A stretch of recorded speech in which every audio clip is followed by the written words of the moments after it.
More than 100 million American households have money in bank accounts protected by the Federal Deposit Insurance Corporation, or FDIC. The agency's chairman, Martin Gruenberg, is now facing calls to resign. And as Laura Barone-Lopez reports, his resignation could change the FDIC's plans for regulating banks. Laura? That's right, Amna. This all comes after a recent audit and major news investigation found serious problems with the FDIC's workplace culture, including pervasive sexual harassment, bullying, and discrimination on the basis of gender, race, and sexuality, all spanning a period of decades. Martin Gruenberg has spent the last 2 days trying to convince skeptical lawmakers on Capitol Hill that he should keep his job. But that didn't stop a bipartisan wave of anger and reprimands. The level of intimidation that is embedded in the culture after a decade of your leadership, you can't just unravel it. You can't unscramble that egg. You've heard me say this to you directly. You should resign.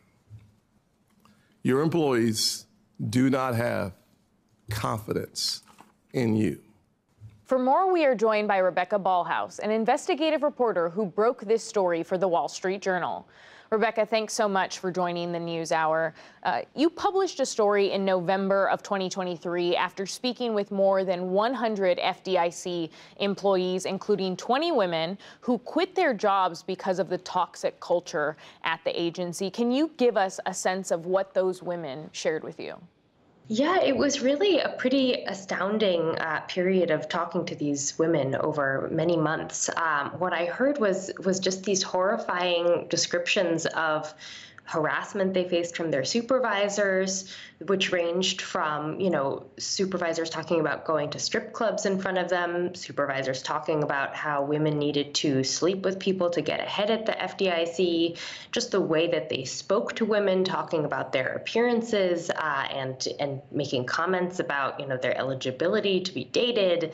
It was just a lot of, pretty horrifying stuff, but I think what really stood out to me in my reporting was some of the structural elements. So the way that the FDIC works with bank examiners is it hires people directly out of college. So you're sending, in some cases, young women out into the middle of the country to conduct these bank exams. They're going out to visit the banks, often with mostly or all male teams. Their teams are often much older than them. And you can just see how a situation like that is going to be rife for that sort of conduct. And I think the fact that there wasn't much in place to sort of guard against that really showed in the reporting. And that reporting led to the FDIC hiring an outside law firm to conduct a review, which finally came out last week. It corroborated your initial report, but did we learn anything more about the scope of these problems?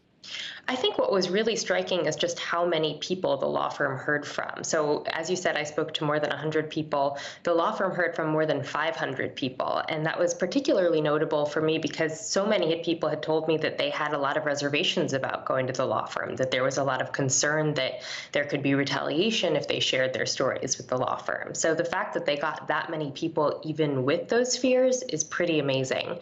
And I think what the report really showed is just how widespread these issues were. I didn't really know going in whether the report would mostly confirm the examples that I had found or whether there would be a lot more there. And there were a lot of examples of harassment and discrimination beyond what I had collected that were really horrifying to read. When President Biden first took office, he told staffers and appointees that he would, quote, fire them on the spot if he ever found out that they treated anyone with disrespect or if they bullied anyone. And this report details that Chairman Gruenberg, as recently as last year, losing his temper in ways that employees felt were, quote, offensive and inappropriate. Democrats grilled him these past 2 days, but very few of them have actually called on him to resign. Why?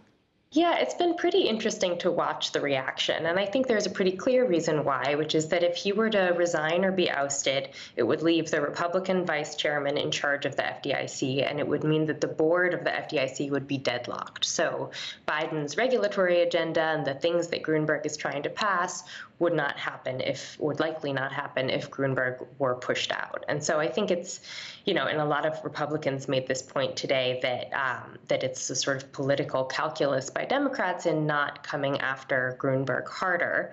I think you did see a lot of Democrats on the House side be pretty harsh in their criticism. There are at least 2 House Democrats who now seem to be, indicating that they would support him resigning, and a couple others who said they had serious doubts. But I think on the Senate side, you saw Democrats take a much more measured approach in the hearing.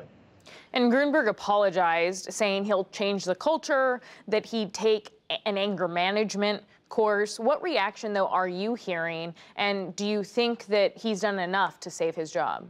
I think it looks for now like his job is safe. I'm not, there may be other shoes to drop here. The House is investigating. They've been speaking to FDIC employees. The Inspector General has said it's investigating. So more could come out on this. But absent additional political pressure from Democrats, I'm not sure what would force him out of his job now.